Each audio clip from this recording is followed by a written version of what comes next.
ಈಗ ಬಳ್ಳಾರಿ ಜೈಲಿಗೆ ದರ್ಶನ್ ಮತ್ತೆ ಶಿಫ್ಟ್ ಆಗೋ ಸಾಧ್ಯತೆ ಇದೆ. ಮುಂಜಾಗ್ರತಾ ಕ್ರಮವಾಗಿ ಅಧಿಕಾರಿಗಳು ಈಗ ಸಿದ್ಧತೆಯನ್ನ ಮಾಡ್ಕೊಳ್ತಾ ಇದ್ದಾರೆ. ಯಾಕಂದ್ರೆ ಬಳ್ಳಾರಿ ಜೈಲಿನಿಂದನೇ ಹೊರಗಡೆ ಬಂದಿದ್ದಂತಹ ದರ್ಶನ್ ಈಗ ಮತ್ತೆ ವಾಪಸ್ ಬಳ್ಳಾರಿ ಜೈಲಿಗೆನೆ ಹೋಗೋ ಸಾಧ್ಯತೆಗಳಿವೆ. ಯಾಕಂದ್ರೆ ಇಲ್ಲಿ ಪರಪ್ಪನ ಅಗ್ರಹಾರದಲ್ಲಿ ಇದ್ದಾಗ ಅವರ ಆರ್ಭಟಗಳು ಏನಿತ್ತು ಅನ್ನುವಂಥದ್ದನ್ನ ನೋಡಿದ್ರು.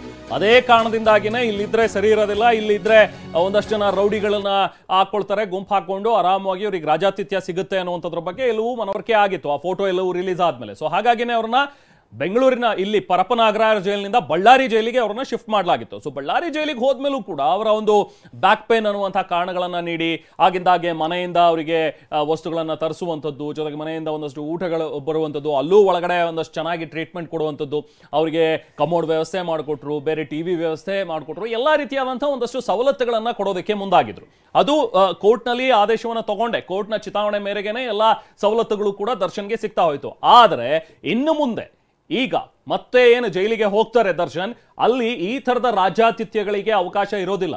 ಒಬ್ಬ ಸಾಮಾನ್ಯ ವಿಚಾರಣಾಧೀನ ಕೈದಿ ಹೇಗಿರ್ತಾರೋ ಸೊ ಅದೇ ರೀತಿಯಾಗಿ ದರ್ಶನ್ ಕೂಡ ಅಲ್ಲಿ ಇರಬೇಕಾಗತ್ತೆ. No special treatment for Darshan, ಅದನ್ನ ಸುಪ್ರೀಂ ಕೋರ್ಟ್ ಕೂಡ ಸ್ಪಷ್ಟವಾಗಿ ಹೇಳಿದೆ.